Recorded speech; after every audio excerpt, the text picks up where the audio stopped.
Also, herzlich willkommen allen bei unserer zweiten Episode der Podcast Talents for Podcast.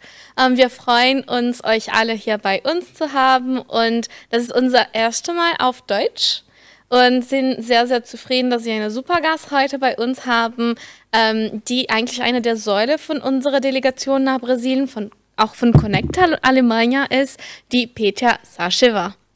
Hallo Sarah. Herzlich willkommen bei uns. Vielen Dank. Vielen Dank erstmal für die Einladung. Für dich der erste Podcast auf Deutsch, für mich überhaupt der erste Podcast. Ich bin überhaupt nicht so.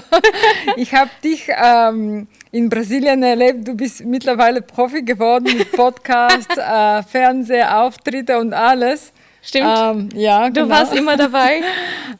Und das war bei dir so einfach und naturell aus. Ja. Also bei mir ist ein bisschen wird schon anders. Passen. Also ich denke, wird schon passen, weil also du sprichst auch mal sehr oft mit, also alle Unternehmen hier und auch bei Veranstaltungen, aber auch, also wir kennen uns schon. Ja. Da gibt es nicht nur ein Arbeitsverhältnis, aber auch so eine Freundschaft. Ja, genau. Freundschaft. Was auch sehr gut ist. Entstanden, ja. Ja, also wir kennen uns schon jetzt seit 4 Jahren, ne? Oder 2021? Ja, 2021, denke ich mal, war das Jahr. Das erste Mal, als wir uns kennengelernt haben, genau. Ich zu Nectarnet mit meinem Vater gekommen bin. Und, genau. Ich erinnere mich noch sogar. Ich auch, ja, und das war schon in einem anderen Büro, ne? Das ja, genau, das waren wir noch nicht in unseren neuen Räumlichkeiten. Da waren wir im alten Technologiepark, der mittlerweile nicht mehr gibt, ja. Und aber hier hat unsere Geschäftsstelle eine neue Zuhause und zwar ist wunderschön geworden dank der Unterstützung unserer Unternehmen. Ja. Ja. Das ist ja schön, ja tatsächlich, das ist so eine Showroom der Region und ich finde das total toll. Also hier zu sein und zu sehen, wie ihr das geplant habt und mit den Unternehmen der Region geschafft habt. Das ist super toll, richtig schön hier. Und also für euch alle, unsere Zuhörer, die unser Podcast schon vorher in andere Räumlichkeiten, in einem anderen Raum gesehen habt, wir sind jetzt heute bei Nectarnet, natürlich, also Black Forest Power Region. Yes, mitten in der Black Forest Power Region. Mitten in der Black Forest Power Region, fast bei den Bergen. Und ja, also Petra, ich bin total, also richtig glücklich, dass du die erste Gast bist. Und dass wir auch, also uns schon ein bisschen gut kennen und dann eine gute Unterhaltung also da haben können. Vielleicht, für die dich nicht kennen, kannst du dich mal vorstellen. Ja, also hallo, ich bin die Petra. Ich komme ursprünglich aus Bulgarien, bin ich aber seit einigen Jahren schon hier grenzüberschreitend unterwegs. Mein Weg fuhr mich 2002 zum ersten Mal nach Deutschland, um zu studieren. Später habe ich einen deutsch-französischen Master in Straßburg absolviert. Während meiner Pflichtpraktikum damals Nectarnet kennengelernt und einige Jahre später bin ich zu unserem Team gestoßen als Mitarbeitende und ich muss sagen, ich erlebe jeden Tag wie spannend die Wirtschaftsförderung sein kann. Also ich bin über meinen Job wirklich glücklich. Ja, das ist und das ist auch ein Glück. Also für mich das ist das ist auch ein Glück. Also ich muss ja immer sagen, wenn ich so nach hinten blicke, also ich hatte immer Glück hier in Deutschland gehabt, ja, also das ist wirklich, ja. Also besser Werbung könnten wir nicht haben. Genau. Hier in Deutschland. Also also ich fand immer Unterstützung, also die Deutschen sind auch, habe ich immer als freundlich, hilfsbereit empfunden, also wirklich also als offen. Also von daher. Ja, das ist schon eine Erfahrung auf jeden Fall. Und du bist also auch nicht nur in Kontakt also mit den Unternehmen, aber auch direkt mit den Geschäftsführern. Und das ist auch den Eindruck, den ich immer habe, nicht nur mit deutschen Menschen und mit der Gesellschaft, aber auch das mit den Entscheidungstreffer in Deutschland sind sehr menschlichen Leute. Ja, absolut. Ich muss sagen, also hier gibt es also in den Unternehmen und auch in mittelständischen Unternehmen gibt es flache Hierarchien. Das heißt, selbst der oberste Geschäftsführer ist für seine Angestellte sehr zugänglich und offen, und generell die Deutschen sind in der Kommunikation sehr, sehr direkt und korrekt, was ich sehr, sehr schätze. Und ich für mich, also ich weiß noch damals, also bei meinen ersten studentischen Tätigkeiten in unterschiedlichen Unternehmen, war für mich so beeindruckend, also in Deutschland generell, der Geschäftsführer arbeitet mehr als alle anderen. Das tatsächlich auf jeden Fall. Also sie geben nie auf, sind immer da, also frühmorgens bis spät abends. Ja, das sehen wir schon hier im Nektarnet mit der Dominik Wieringer, der Geschäftsführer, der immer da ist, schläft hier vielleicht, kann man sagen. Das nicht, aber also was ich auch bei dir sehe, also was auch richtig toll ist, dass man bei solche, also Unternehmen oder wie bei Nektarnet hier, was ich auch sehe, ist, dass auch unterschiedliche Leute vom Team auch so viel von sich selbst geben. Und das begeistert mich, nicht zu hören, dass du zufrieden bist mit der Arbeit in Nektarnet, weil du bist immer, also abends auch bei Veranstaltungen und machst auch so viel, aber ich sehe dich nicht wirklich, dich darüber zu meckern das macht beschweren. Richtig Spaß, ja, das macht richtig Spaß, und wenn die Arbeit, die Kollegen und der Chef, also die Zusammenarbeit Spaß macht, dann ist ja sehr einfach, dann merkt man gar nicht, wenn ab und zu mal man länger bleiben muss oder was zusätzlich, also und generell bei den Deutschen, also der Deutsche als Arbeitgeber ist sehr zuverlässig, und da wird auch von der anderen Seite die Zuverlässigkeit und die Qualifikation, die werden ja sehr geschätzt. Also das ist und das gibt einem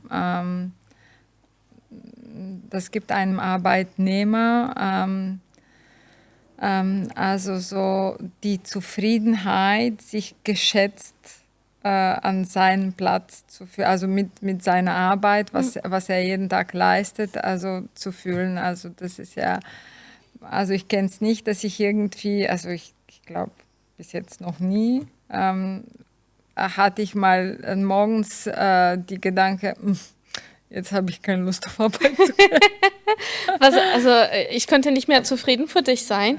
Ja. Du hast tatsächlich so einen Job für dich gefunden, die total zu dir passt, was auch sehr schön ist. Und was du sagst, also sehe ich das Gleiche mit den Unternehmen, mit denen wir arbeiten. Ja, genau. Also. Die auch schon bei Vorstellungsgesprächen mit den Talenten und Bewerbern, das ist wichtig für die Unternehmen auch zu verstehen, ob nicht nur die Qualifikationen von der Bewerber zum Arbeit anpassen, aber auch, ob sie wirklich sich dafür interessiert wurden, weil sie möchten, dass sie also langfristig zufrieden mit der Arbeit sind. Und das schätze ich total. Ich habe ein paar Vorstandsgespräche an ein paar teilgenommen mit den Bewerbern und Unternehmen, an denen ein Unternehmen so viel Zeit genommen hat, um Bildern von alle Materialien und Maschinen zu zeigen und von Arbeitsplatz und auch mehrere Leute von Teams da einzubringen, damit die Leute sich vorstellen können, die Leute, die im Brasilien sind, ne,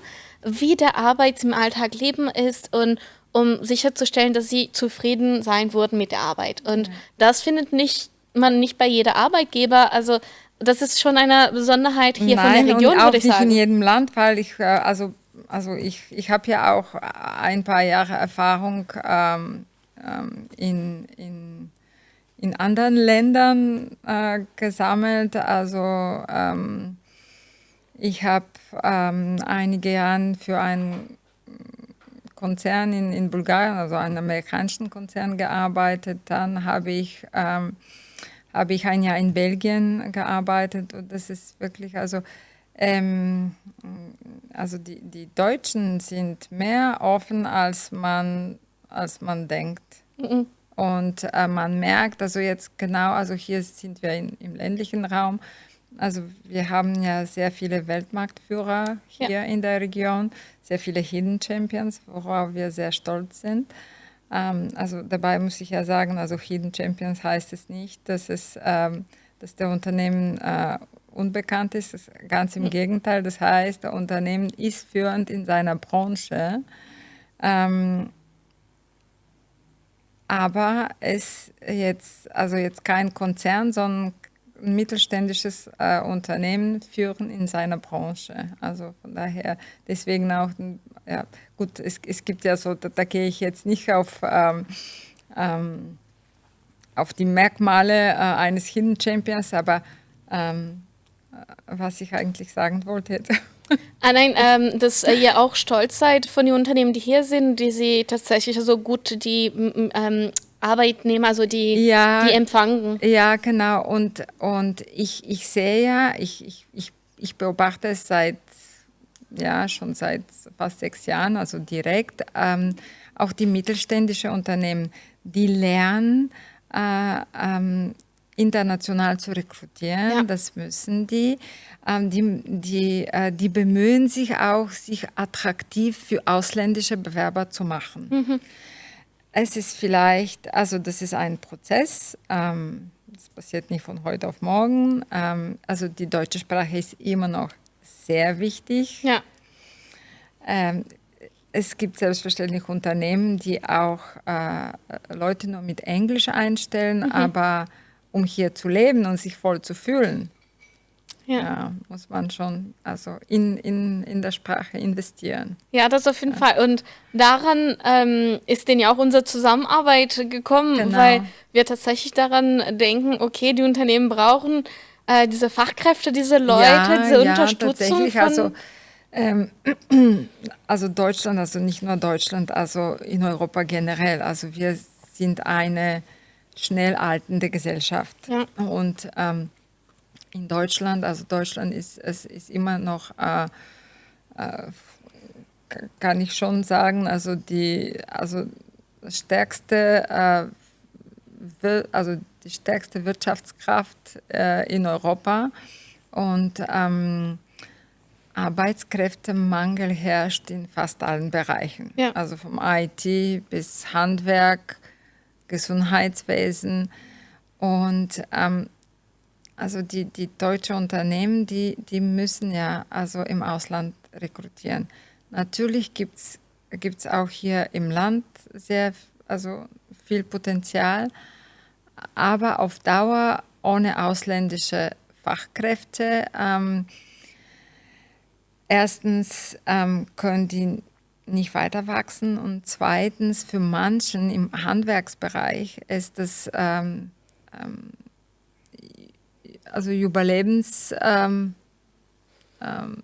überlebenswertig. Also um zu überleben, brauchen die Leute, die Die kann man nicht mit KI.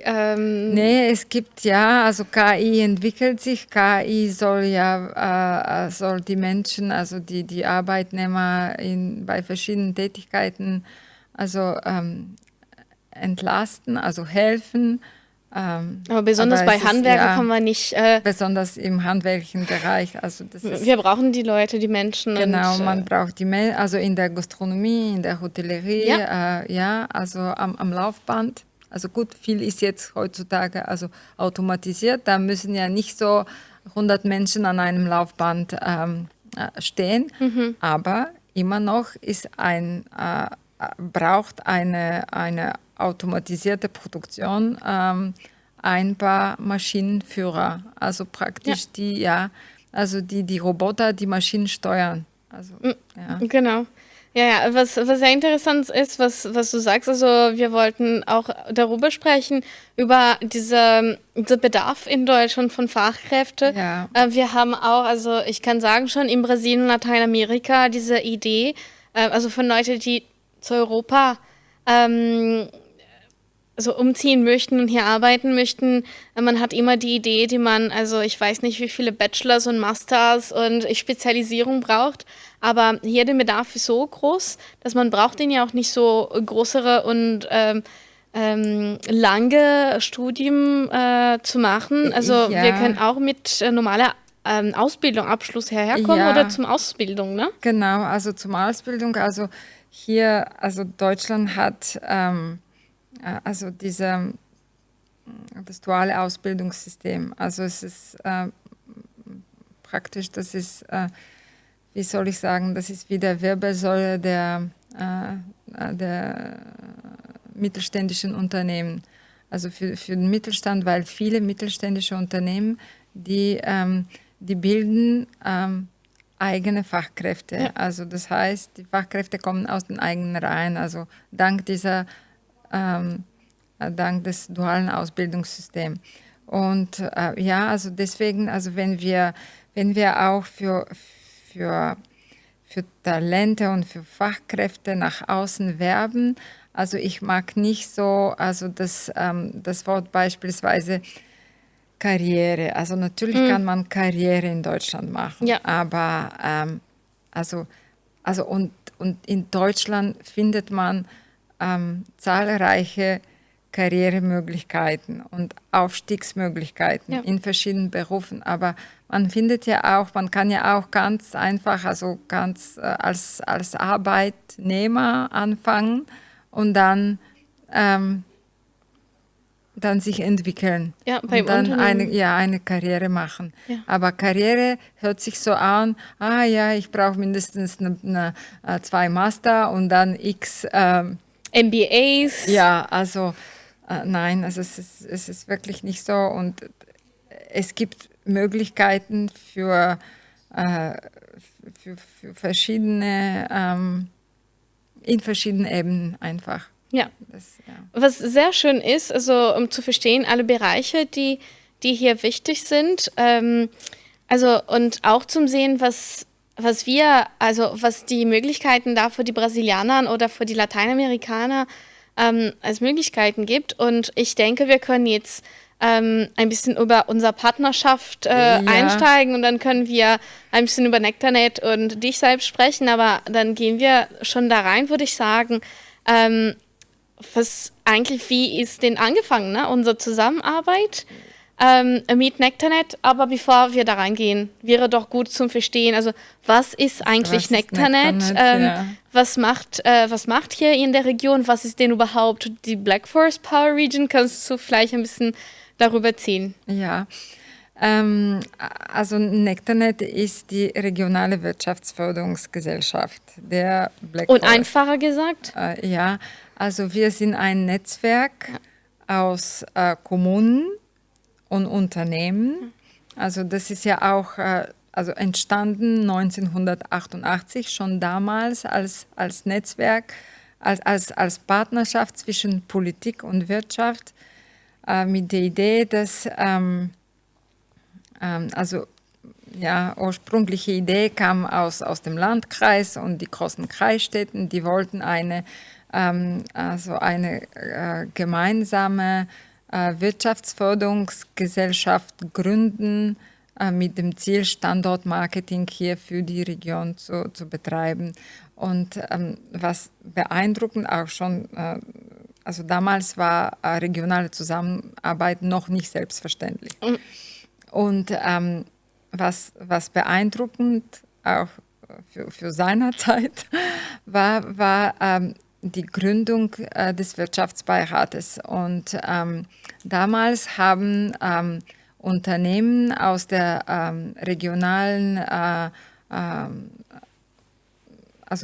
Unternehmen entschieden, den Wirtschaftsbeirat zu gründen, um die Kommunen bei dieser gemeinsamen Wirtschaftsförderung zu unterstützen. Okay. Also schon damals, ist Nektanet als Partnerschaft zwischen Politik und Wirtschaft entstanden. Also mit der Idee, dass die Politik schafft die Rahmenbedingungen, die Unternehmen sind aber die Treibkraft. Und es ist immer noch so, zu der Zeit, das waren, zumindest, ja, das empfinde ich so, das war schon visionäre Arbeit. Also die Kommunen und die Unternehmen, dieser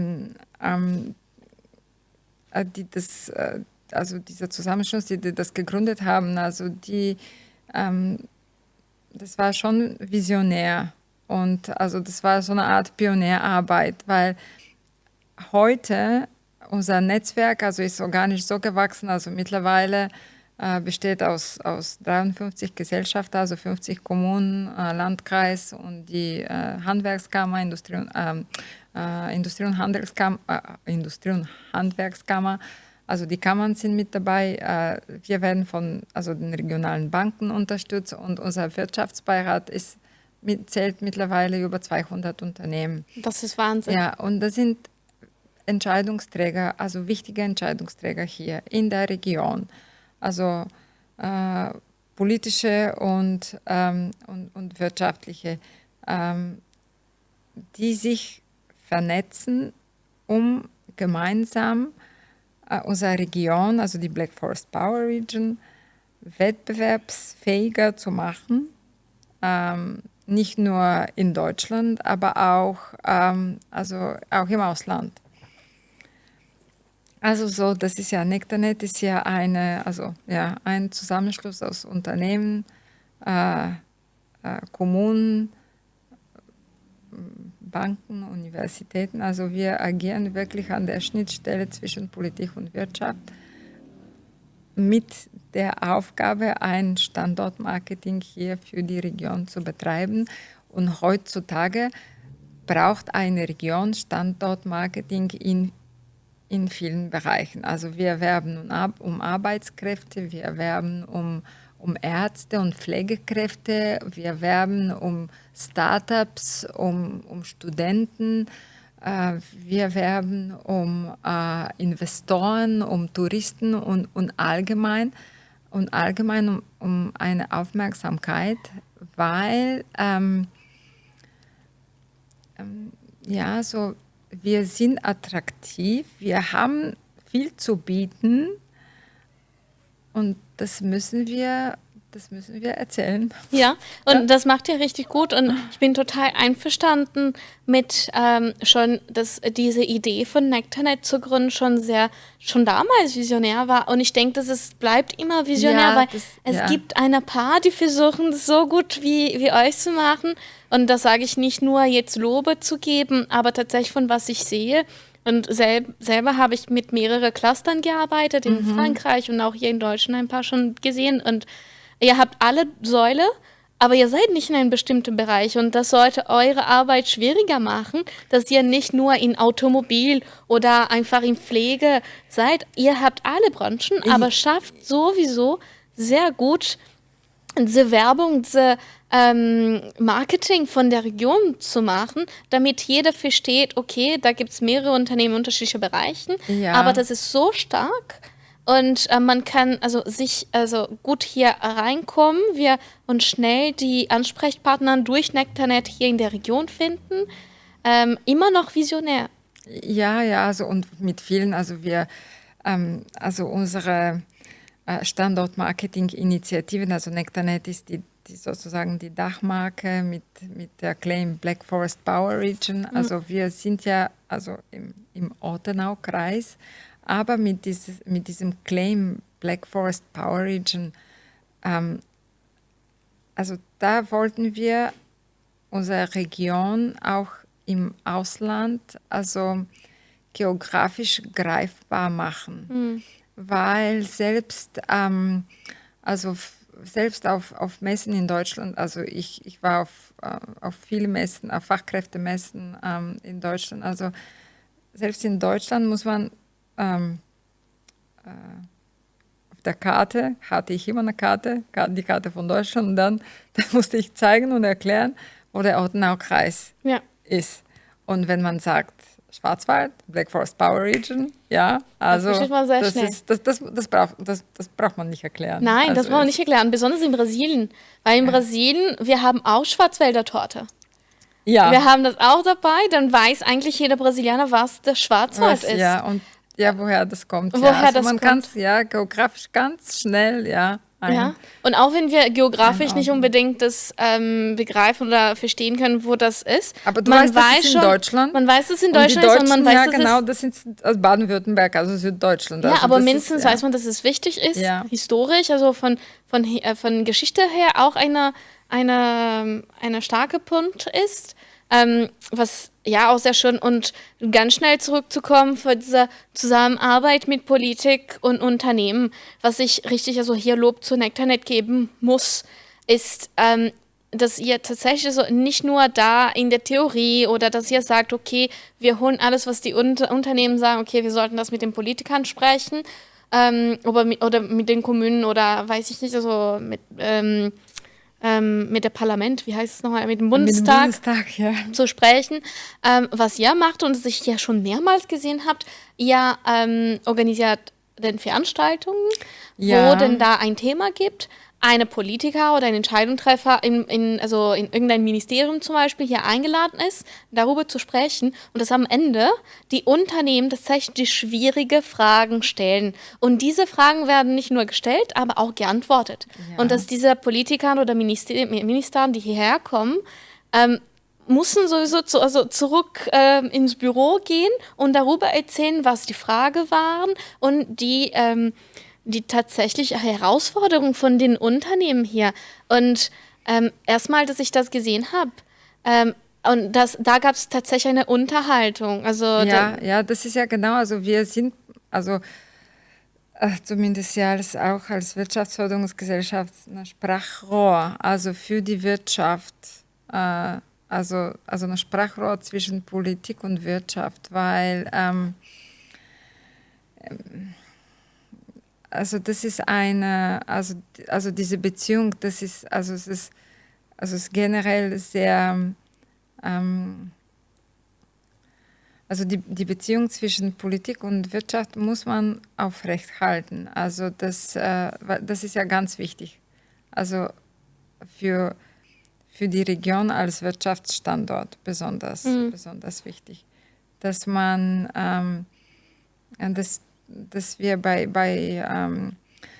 Problemen oder bei Fragen, wo eigentlich politisch was bewegt werden kann, unterstützen, und das passiert tatsächlich, und dafür gibt es sehr viele Beispiele. Also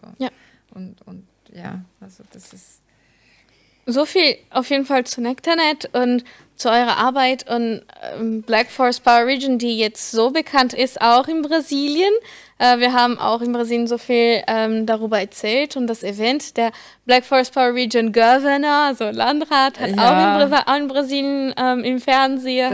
Ja, genau, dieses Jahr, das war wirklich, also das ist wirklich extrem erfolgreich gewesen, auch für uns, und das war auch für uns eine Überraschung, also ein bisschen, weil wenn man, also wir sind zum Messeverstand, bis jetzt waren wir immer, wir haben, also wir nehmen teil an Fachkräftemessen, und dieses Jahr gemeinsam mit 13 Mitausstellern, also mit 13 Unternehmen aus der Region, sind wir zu einem Messeveranstalter geworden. Und also die Ergebnisse kennst du ja, so über 5000 Teilnehmer. Also das ist also wirklich beeindruckend, ja. Also dafür sind wir wirklich sehr dankbar an die Brasilianer für die große Interesse. Ja. Und alle unsere Unternehmen, also alle, die mit dabei waren, sind mit sehr positiven Eindrücken zurückgekommen, auch über die Menschen. Ansonsten weiß also Hunderte von Vorstellungsgesprächen, über Hunderte von Lebensläufe. Tausende Lebensläufe haben wir gehabt. Ja, genau. Ja, aber das einzuführen, also bei unserer Zusammenarbeit, das ist, wir arbeiten also Talents vor mit Nectarnet jetzt seit 3 Jahren, fast bei der Gründung Talents vor haben wir schon angefangen mit zu arbeiten und was sehr schön ist und ich schätze sehr, sehr, also viel dieser Zusammenarbeit, die wir machen und finde ich auch sehr schön, dass ihr damit also zusammenarbeitet und wirklich eine große Stark dazu bringt. Und wir haben dann diesen Jahr 2025 die Delegation, also nach Brasilien organisiert im März und waren da, wie du sagst, so mit 13 Unternehmen für diese Connecta Alemanha. Ja, das ist wirklich, das ist ich bin über dieses Projekt sehr glücklich. Du sollst auch stolz sein, das ist auch dein Baby. Das war unser Baby zusammen. Und das ist besonders also auch die erste Delegation. Also die 2023 war unsere erste Delegation nach Brasilien. Und es ging ja mehr darum, also so Kontakte zu knüpfen, den Markt zu erkunden, also Brasilien als Land, als Wirtschaftsstärke kennenzulernen. Und ich muss sagen, also das ist jetzt, was entstanden ist und was jetzt entsteht, ist eine Win-Win-Situation also Win-Win-Partnerschaft für beide Länder. Weil einerseits hat Brasilien sehr viel zu bieten, also also nicht nur gut ausgebildete und hochmotivierte Arbeitskräfte und Talente, aber auch also ein Riesenmarkt für unsere Unternehmen. Ja. Und ich bin froh, dass auch der eine oder andere Unternehmen bereits angefangen haben, Investitionsmöglichkeiten zu untersuchen und sind kurz davor, dann auch Produktion zu eröffnen oder sich bei Projekten direkt in Brasilien zu beteiligen.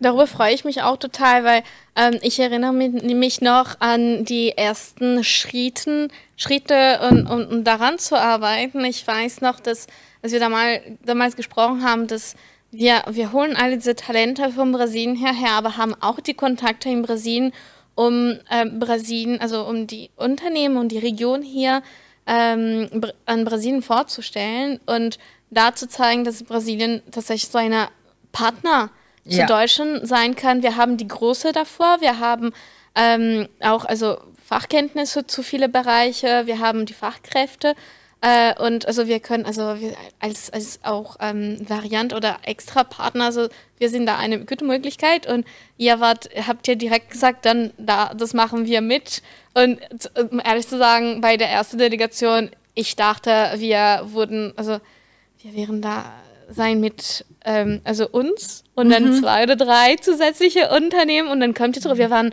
ich weiß jetzt nicht mehr, wie viele Unternehmen, aber wir waren schon 30 insgesamt genau. in der Delegation. Genau, also ich meine, also wir waren 25 Unternehmen und dann ein paar Vertreter aus Politik. Ja, von da 2 Bundestagsabgeordnete und Vertreter hier der Kommunalpolitik. Genau, es war sehr schön, sehr erfolgreich, kann ich auch sagen. Ja, und genau, und das, was jetzt wir dieses Jahr realisiert haben, dass wir dann gesagt haben, gut, also in Brasilien gibt es ja sehr die gut ausgebildete Fachkräfte.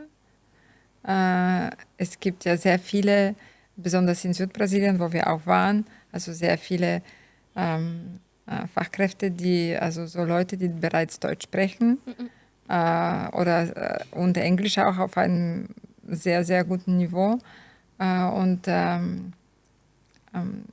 das ist das also Potenzial also für die Anwerbung von Fachkräften ist enorm, also in Brasilien.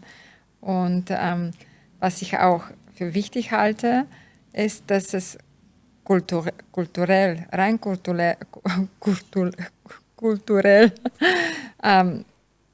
sind Brasilianer sehr nah an die deutschen Kultur. Und auch in der Art, also in der Arbeitsweise.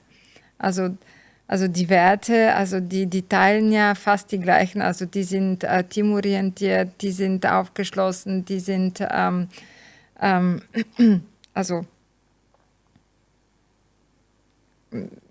zuverlässig, mögen auch ich kann schon sagen, auch die Pünktlichkeit. Also von daher lassen sich aus meiner Sicht,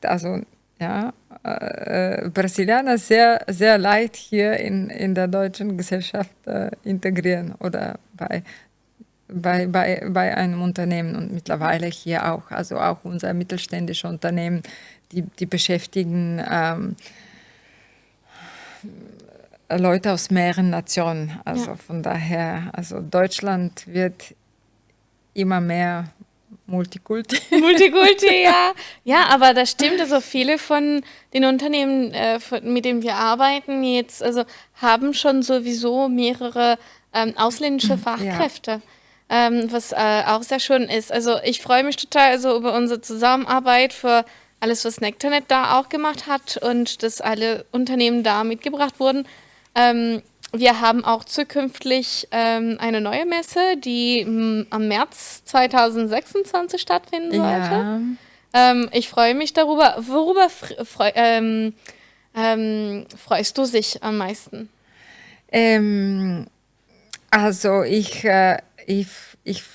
freue mich wieder mit unseren Unternehmern hier aus der Region unterwegs zu sein im Ausland. Es ist ein besonderes Erlebnis, weil ich treffe dich hier oft auf Veranstaltungen, aber sagen wir mal, ich habe nicht immer die Möglichkeit, mit jedem Einzelnen ins Gespräch zu kommen. Und da, wenn man auf einer Delegationsreise ist, dann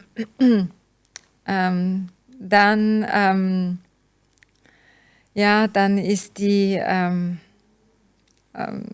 dann kann man eine andere Art von Beziehung aufbauen, also auch zu jedem Mensch. Und ich freue mich auch und ich hoffe, dass wir erneut so ein Interesse erzeugen können mit unserem Auftritt, also dass wir praktisch viele, viele talentierte Brasilianer vor Ort treffen. Und in Brasilien als Land mag ich sehr. Also ich freue mich auf die Papaya. Ja, warte mal, wir müssen darüber sprechen, ganz schnell. Also jetzt, bevor ich darüber spreche, dann bleibt jetzt die Einladung, also für alle Brasilianer und Brasilianerinnen, die uns hören. Und ihr seid herzlich eingeladen, uns nächstes Jahr, also im März 2026, wieder zu treffen. Wir werden 3 Bundesländer sein, in Paraná, in Santa Catarina und Rio Grande do Sul. Und freue uns, euch mal da wieder zu treffen. Und wir bringen noch mehr Unternehmen als letztes Mal, denn hoffentlich seid ihr auch wie soll ich das sagen, numerous, auch mit viel Stark kommt, viele da sind. Zahlreich, genau, das suchte ich. Zahlreich auch da sein wird. Aber ich muss sagen, also wir haben jetzt schon 2 Delegationen zusammen gemacht und bei der ersten Delegation, bei der Vorreise, weil wir gehen immer eine Woche vorher, früher, und war Peter beim ersten Hotel, da bei Buffet von Frühstück, zurück mit einem Teller nur von Papaya, so wie wir in Brasilien sagen, prato de pedreiro, also ein Bauerteller. Also so groß mit Papaya, also vielleicht übertriebe ich das, aber ich schon ein bisschen viel. Ja, Hat sie halt gesagt, aber das ist so gut, das schmeckt total anders. Also es ist wirklich, also, aber gut, also Brasilien ist als Land ist schon, also von das, was wir bis jetzt, also wir haben sehr wenig gesehen, aber da, wo wir bis jetzt waren, also ist wirklich, also die Menschen sind so aufgeschlossen. Die sind auch die auf der Messe getroffen haben, also die sind offen für, also gegenüber internationale Kooperation, also gegenüber Ausländer generell. Ja. Und machen so einen guten Eindruck. Also und was mich auch bei unserer ersten Delegation beeindruckt hat, selbst wenn wir irgendwo im Ministerium waren, wo du dich zum ersten Mal mit irgendeiner Staatssekretärin oder also getroffen hast und dann dann wart ihr sofort per Du, als ob ihr seit einer längeren Zeit euch kennt, also oder im Supermarkt, also man kommt ja sofort ins Gespräch, also das ist ich erinnere mich noch bei einer Paargespräche. Die Kommunikation ist sehr leicht und das mag ich sehr. Ich erinnere mich noch, wenn du, also bei ein paar von unseren ersten Treffen, bevor den Rest der Delegation da waren, ich denke, das war schon bei einer Staatssekretärin. Ja, genau. Und wir haben so uns gesprochen und hast gesagt, weil wir waren in Brasilien. Und da komme ich her. Ihr kennt euch das schon. Schon seit viel Zeit. Und dann hast du mich das gefragt. Ich habe gesagt, nein. Also wir haben mehrmals uns so per E-Mail und per Telefon gesprochen, aber nein. Und das ist tatsächlich so, also mit der brasilianischen Kultur. Und deswegen denke ich, dass die Brasilianer, wie du gesagt hast, also von Kultur, wir sind sehr nah dran, aber auch der Tat, dass wir so offen sind, normalerweise als Kultur, dass wir so schon in unser Land so viele unterschiedliche Kulturen da schon haben, dann sind wir immer offen. Lernbereit, also man merkt sofort, also auch bei den Gesprächen, die wir geführt haben mit, also jetzt während der Messe jetzt im März, also es ist wirklich, also lernbereit, offen, also die Leute machen wirklich einen zuverlässigen Eindruck. Also da denkt man, das ist also die kamen so, also alle kamen so vorbereitet und es war uns, also auch für unser Unternehmer war es wichtig, dass wir mit allen gesprochen haben. Ja. Und das haben die auch geschafft. Also letztendlich haben wir also praktisch mit allen, die da auf die Schlange waren, tatsächlich so sprechen können. Man kann, also unsere Region bietet wirklich viele Möglichkeiten. Es ist nicht immer einfach. Man muss also dranbleiben, konsequent bleiben. Also wenn jetzt vom ersten Mal nicht klappt, dann klappt vielleicht vom zweiten oder vom dritten Mal. Also aber also an alle, wenn ihr Interesse habt, wirklich also nach Deutschland auszuwandern. Also es ist wirklich, man muss dranbleiben. Also und vor allem in der Sprache investieren, weil die Sprache öffnet Türen. Das öffnet total. Wirklich, und das bietet auch bessere Jobmöglichkeiten. Das macht einen großen Unterschied. Ich sehe auch, dass es gibt hier schon in der Region, also mindestens in Europa schon ganz viele, die schon Englisch sprechen. Dann, wenn man aus Brasilien so ein bisschen weiter her kommt, wenn wir schon Deutsch sprechen, dann das öffnet also so viel. Ja, das ist wirklich, also ich persönlich kann aus meiner eigenen Erfahrung sprechen, das ist also praktisch, also die Sprache, also wenn man die Sprache beherrscht, selbst wenn es am Anfang so nicht so ganz perfekt ist, aber das erleichtert erstmal, also das tägliche Leben, weil wenn man also ich komme aus Bulgarien. Bulgarien ist 2 Stunden mit dem Flieger, also das ist ja jetzt nicht so weit weg. Aber Brasilien, also man muss sich schon wohlfühlen. Ja. Also wenn man sich dafür entscheidet, nach Deutschland zu kommen, selbst wenn am Anfang kann es ein bisschen herausfordernd sein, aber wenn man die Sprache spricht, also dann ist ja vieles ist viel einfacher. Also ich kam damals, also vielleicht kurz zu meiner Geschichte. Also ich kam, mein Weg vor mich 2002 nach Deutschland zum Studium und ich habe mit einem Erasmus-Jahr auf Englisch angefangen. Das heißt, ich kam nach Deutschland ohne Deutsch, kein Wort. Und dann 1 Jahr Erasmus, alles gut. Und dann gab es aber, also in der Uni, in der Freien Universität zu Berlin, gab es mal 3 Fächer, wo man die Prüfungen auf Deutsch machen musste. Und da bin ich durchgefallen. Also, das heißt, also für mich ist es, ich kann mein Jahr nicht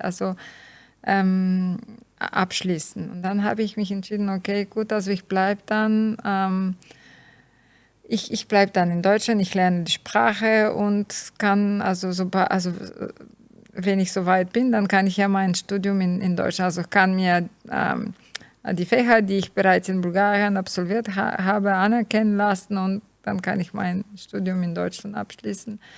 Und es ist wirklich, also die deutsche Sprache, also nicht nur im Alltag mit Behörden, aber auch um einen Job zu finden. Also das hilft enorm. Also von daher als Tipp, also in der Sprache investieren. Dann, wenn man hier ist, auch als eigene Erfahrung, man muss sich vernetzen. Und nicht nur über die sozialen Netzwerke, sondern mit Einheimischen. Ja. Also am besten trifft man sich gar nicht also jetzt nicht gar nicht, aber so wenig wie möglich Zeit mit Leuten aus dem eigenen Land verbringen, um einfach sich in der Gesellschaft zu integrieren. Und in Deutschland und auch hier in unserer Black Forest Power Region, es gibt so viele Möglichkeiten, es gibt so viele Vereine, es gibt so viele ehrenamtliche Tätigkeiten, wo man in Kontakt hier mit den Leuten treten kann, also sich Teil von einer kleinen erstmal Gesellschaft machen kann, um hier Freundschaften zu bilden. Also die Leute sind offen, die haben Geduld, auch wenn man erstmal die Sprache nicht so perfekt spricht und sich nicht perfekt ausdrücken kann. Aber die Leute, also die Deutschen, die haben wirklich Geduld. Und auch man trifft auch so Leute aus anderen Ländern, also mit Migrationshintergrund, aber Leuten dann, mit denen man gezwungen ist, praktisch Deutsch zu sprechen. Weil wenn man nur in seiner Community, also heutzutage, also auch in Deutschland, also es gibt ja so viele Bulgaren oder Brasilianer aber wenn man nur in dieser Community ist schon wichtig, vielleicht am Anfang, aber selbst, also aber das ist ja, das hat, bei mir hat sich so entwickelt, also ich hatte kaum, das ist ja ein bisschen ungezwungen gekommen, aber ich hatte kaum Kontakt zu Bulgaren. Und Berlin ist riesig, also ja, genau. Aber ja, es ist wirklich, also man muss sich vernetzen. Und also dann ein anderer Tipp, also für Jobsuchende, man muss die deutsche Bewerbungskultur verstehen. Also jetzt zu meiner Zeit noch, wo ich nach dem Studium sich um Jobs beworben habe, also da bräuchte man, mittlerweile braucht man das nicht mehr, so eine auskräftige Bewerbung, also so eine Bewerbungsmappe mit Anschreiben. Anschreiben braucht man mittlerweile nicht mehr. Wirklich? Ja, selten. Ja, ich habe das selten angesehen. Selten, ja, weil, wie gesagt, also die Unternehmen versuchen, sich attraktiver auch für ausländische Kräfte zu machen. Das heißt, wir müssen ja also diese Bewerbungshürden müssen wir irgendwie so niedrig wie möglich machen. Aber also ein guter Lebenslauf ist ein Muss. Also guter Lebenslauf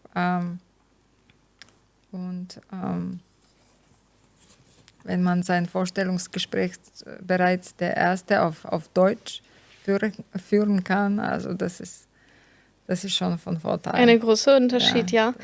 Aber wenn ich zurückkommen kann, also deine erste Erfahrung in Deutschland, du konntest den ja auch noch nicht Deutsch.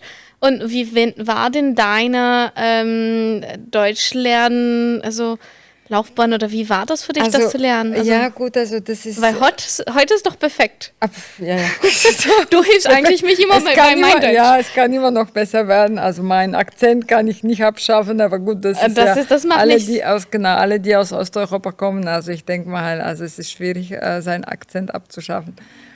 Aber von Vokabel und das Ganze, also du staust mich immer. Das lernt man mit der Zeit. Wie gesagt, damals für mich, also ich musste ganz schnell Deutsch lernen, weil ich habe ja, als ich aus diesem Erasmus-Programm ausgestiegen bin, damals war Bulgarien ein Drittland, also ich meine Drittland, also kein Teil von der Europäischen Union. Da gab es sehr viele Hürden, also allein Visum, sobald du aus irgendeinem offiziellen Programm aussteigst, dann bist du ganz normale Studentin, also Schülerin. Und dann hat ja bei mir alles von vorne angefangen mit Visum für 3 Monate, um Deutsch zu lernen.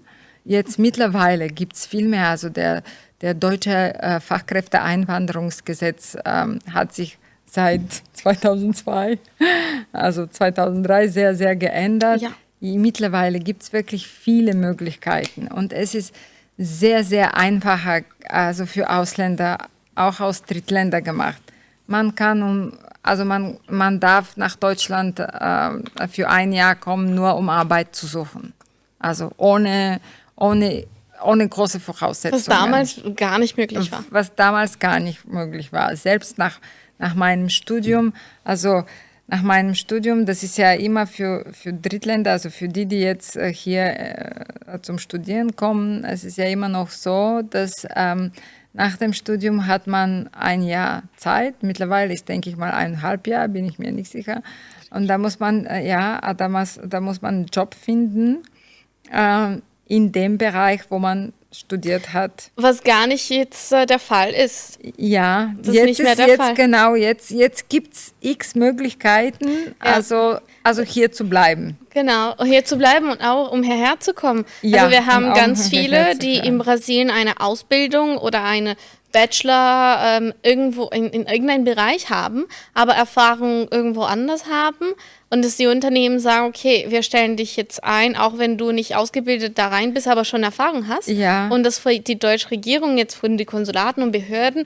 dass sie das jetzt tatsächlich akzeptieren. Also wenn einer zum Beispiel eine Ausbildung als Ingenieur hat, aber als Koch gearbeitet hat, 5 Jahre, dann darf er nach Deutschland hier als Koch kommen. Und auch das umgekehrt, das funktioniert auch. Ja. Einer, der eine Ausbildung als Koch hat, aber schon als IT gearbeitet hat. Ja. Und Erfahrung nachweisen kann. Der Erfahrung nachweisen kann, aber besonders, dass der irgendeine Ausbildung hat. Also wichtig ist, dass man irgendeine Ausbildung hat, die in Deutschland vergleichbar sein kann. Ja. Und dann kann man tatsächlich in Deutschland kommen, auch wenn man nicht im gleichen Bereich arbeitet. Wichtig ist es, dass man beim Gesetz tatsächlich als Fachkraft kennzeichnet oder anerkannt ist. Und das finde ich richtig gut. Das finde ich super. Dann können wir die Leute tatsächlich bringen, weil ansonsten... Ja. Nee, das ist wirklich, also heutzutage, also die Möglichkeiten sind vielfältig. Also da gibt es, also wenn man möchte, dann ist ja viel einfacher als früher und heutzutage, also es ist wichtig ist aber für die kommen, also so ein bisschen so eine persönliche Empfehlung. Also man sollte auch mit der richtigen Einstellung kommen, weil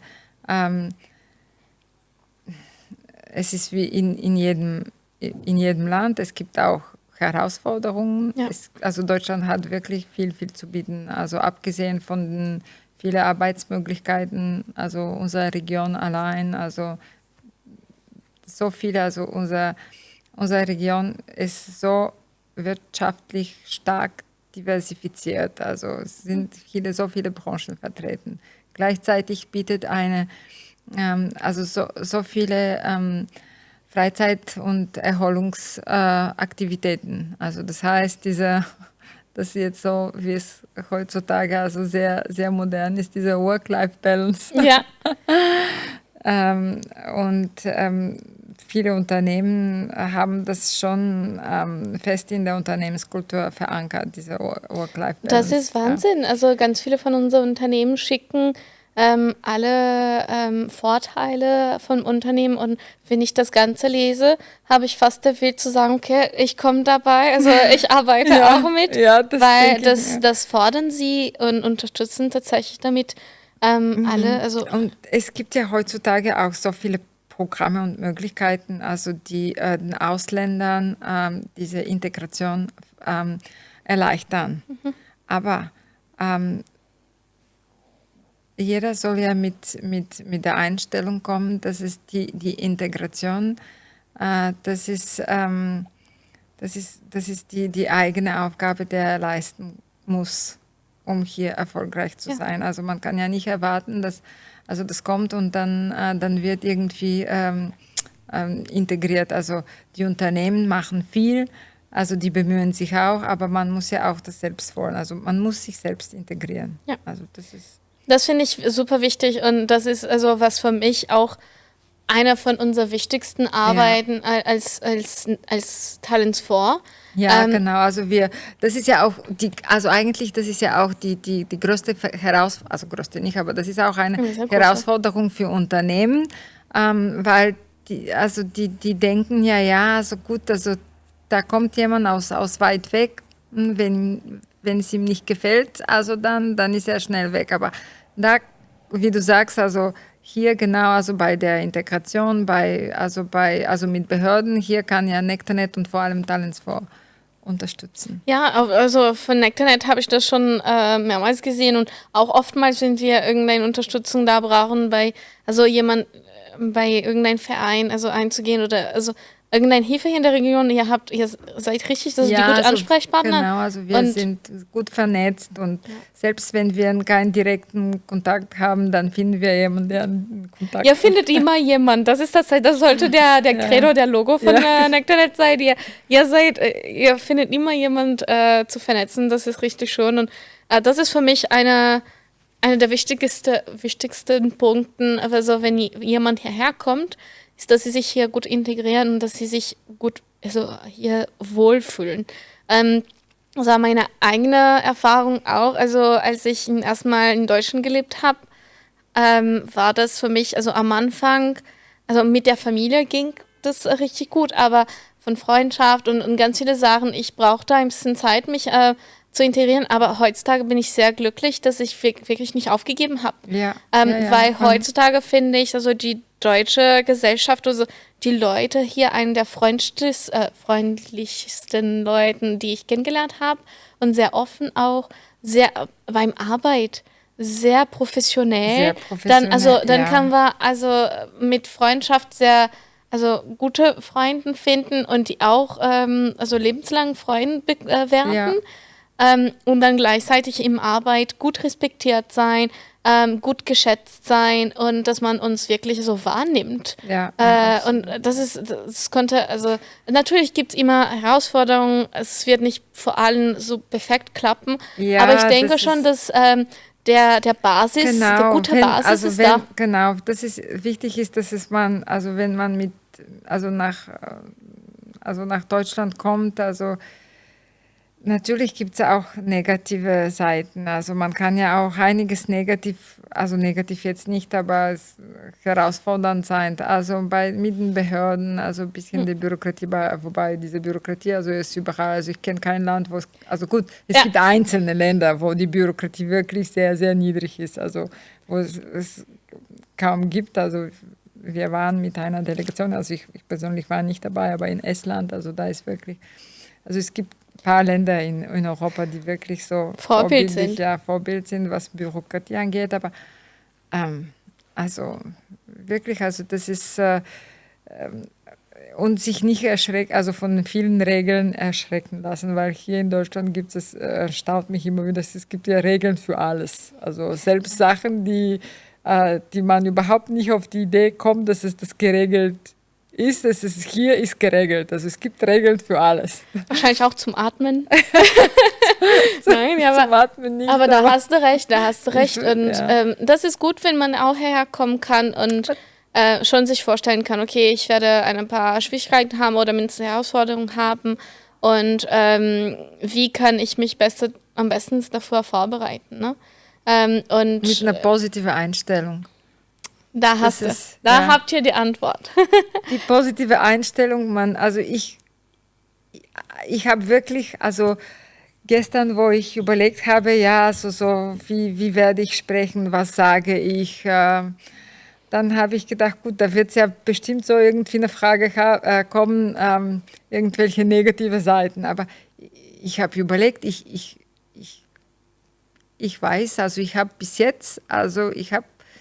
jetzt nichts Negatives erlebt. Herausfordernd, ja, also was Behörden angeht, also es hat ja damals nicht immer mit dem Visum geklappt, also ab und zu kriegt man so auch negative Antworten, also wenn man von der Behörde was möchte, aber die sind bereit, einen Weg zu finden.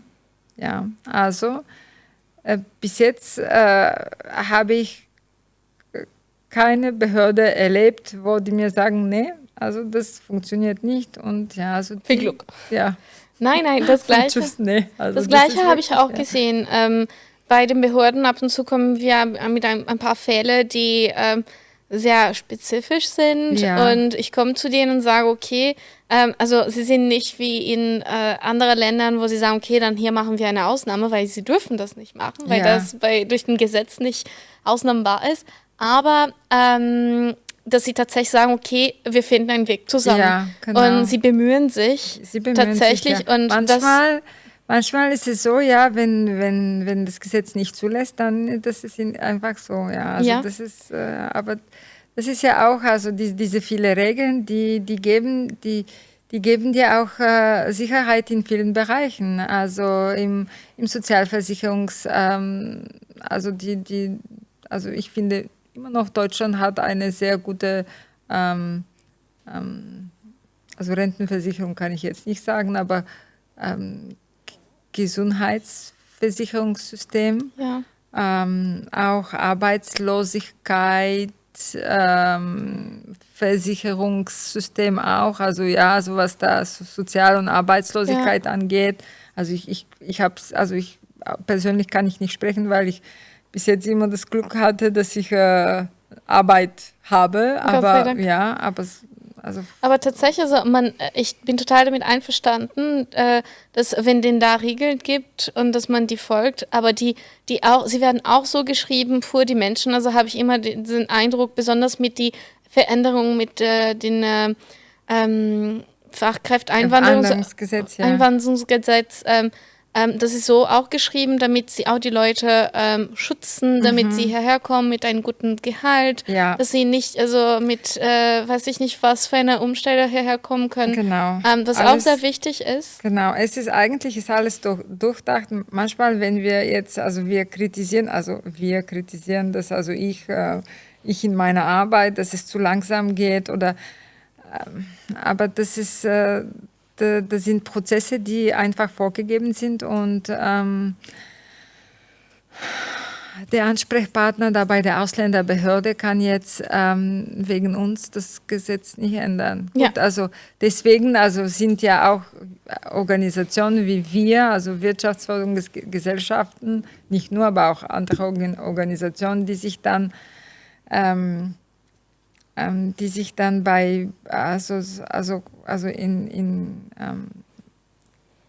Ideen und Verbesserungsvorschläge der politischen Mandatsträgern vorlegen können. Ich weiß, ich war schon mit euch in ein paar Veranstaltungen, zum Beispiel von Bundesagentur für Arbeit. Wann war das? 2001 oder 2022, denke ich, als sie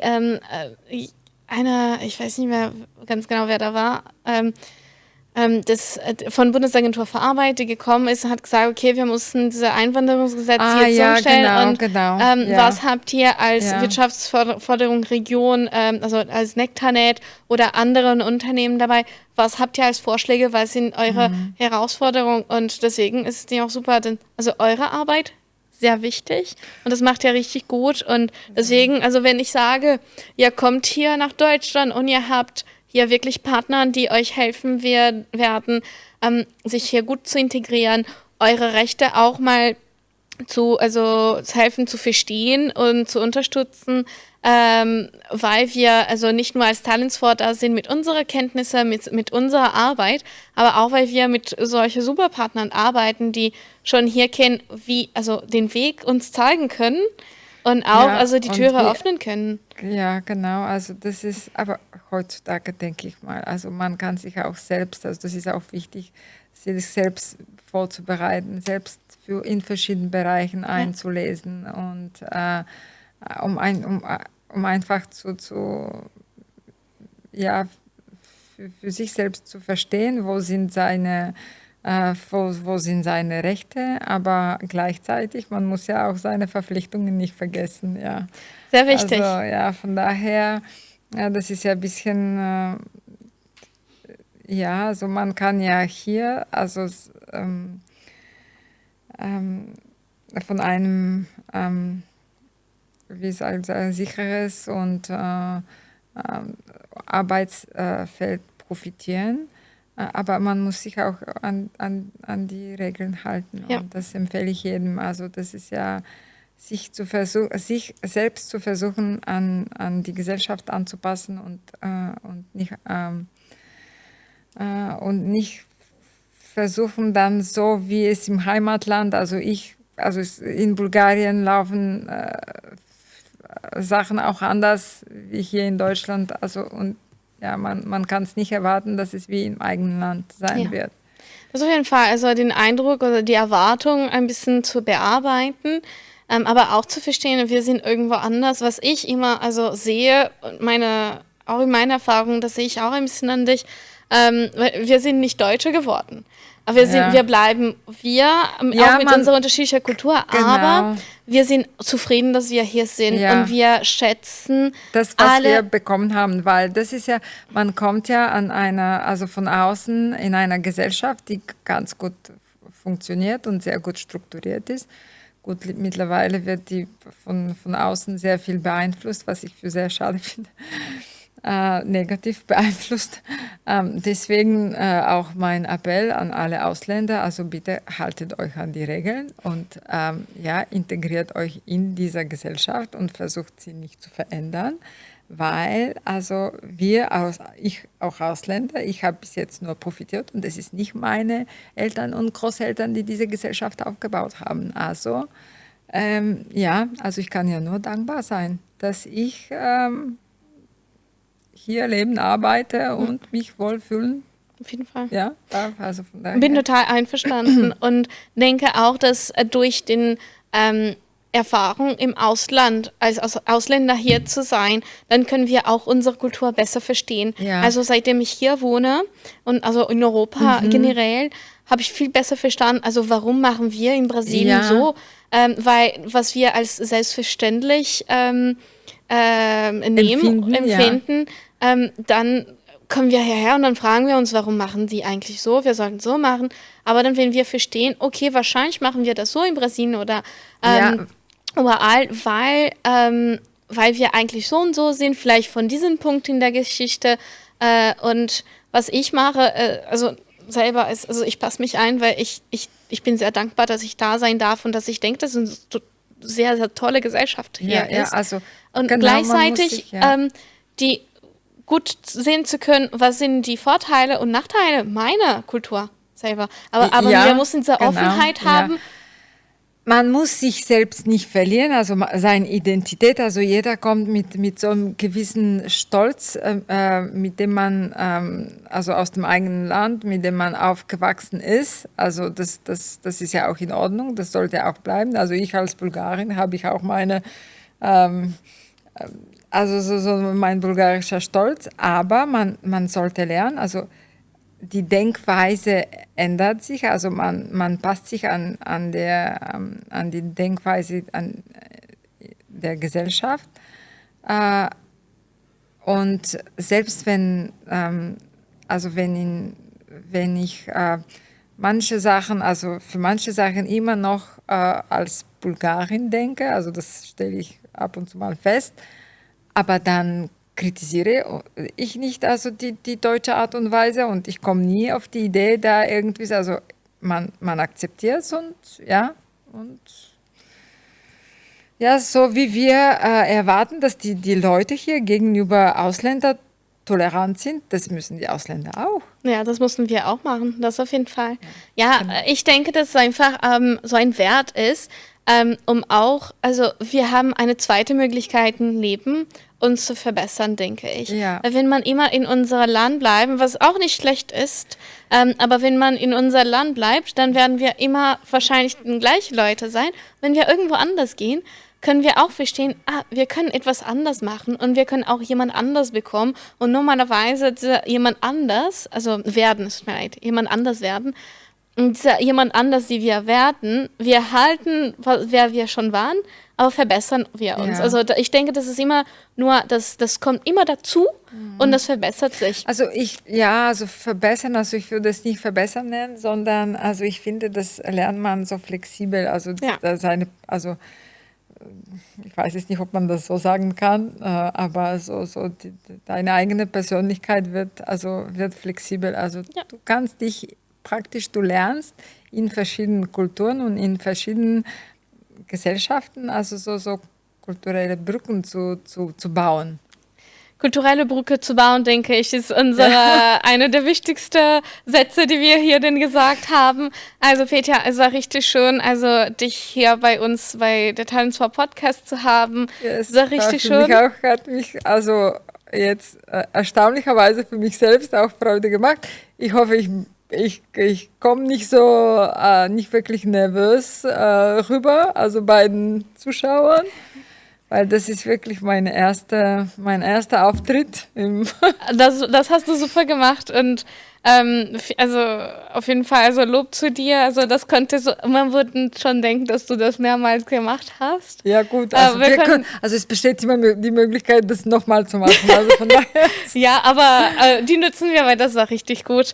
Aber freue mich, dass ihr uns, also ich denke, nur etwas ich erwähnen wollte, es war richtig gut. Ich denke auch für uns beide auch eine Freude, also mindestens für mich, dass wir auch über unsere Erfahrungen, also Zusammenfahren erzählen könnten. Genau. Du warst für mich also immer, also bei der Zusammenarbeit wirklich eine Säule. Ich wusste, dass ich könnte auf dich, also ich sage das immer, das ist nicht auf Deutsch, das sagen wir nicht auf Deutsch so, aber ich könnte auf dich zählen. Also ich konnte mich verlassen. Auf dich verlassen. Aber das ist und das war richtig schön. Ja genauso. Und am allertollsten, wenn ich gelernt habe, dass wir eigentlich die gleiche Masterstudium gemacht haben. Ja, genau. Irgendwann, also ich weiß nicht wann, also nach unser zweite oder dritte Treffen habe ich gefragt. Und tatsächlich noch ein paar von unseren Lehrern und also erinnern sich noch an dich. Jetzt bin ich auch ein Alumna. Ja, bei mir ist schon ein paar Jahre her.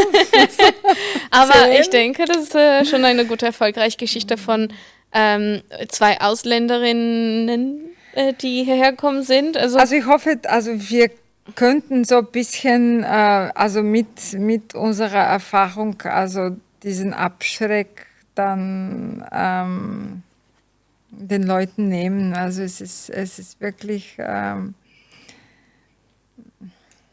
Also ich habe es nie bereut, dass ich Deutschland damals als Erasmus-Land mit meinem Englisch gewählt habe. Also es gab ja zu der Zeit auch die Möglichkeit nach Spanien, auch mit Englisch. Also Spanien, es stand England, ja sowieso standen ja einige Länder zur Auswahl. Aber die Entscheidung habe ich nie bereut. Also ich arbeite, also das hat sich bei mir so entwickelt, also selbst auch, wo ich in Bulgarien mehrere Jahre gearbeitet habe, das war immer mit deutschen Unternehmen, also irgendwie mit Deutschen arbeitet man sehr leicht. Also wirklich, das ist also eine Freude. Also ich kann jetzt nicht sagen, also bin Brasilianer auch, also ich habe ja, also meine Erfahrung ist sehr, sehr frisch. Ich kann es nur also ich schätze die als Geschäftspartner. Sonst habe ich keine Erfahrung, aber ja, also in einem deutschen Unternehmen. Es macht Spaß. Ja. Also ich freue mich, dass zu dem können wir auch schließen, weil das war richtig super und ich kann nur dazu sagen, dass ich einverstanden bin und dass ich mich auch dazu freue, also mit Deutschen zu arbeiten und auch also mit dir zu arbeiten hier bei Nectarnet und der Region. Also ich bin auch sehr, sehr, sehr, sehr, sehr stolz und sehr glücklich über unser gemeinsames Projekt und generell die Zusammenarbeit mit Talents for. Ja. Super.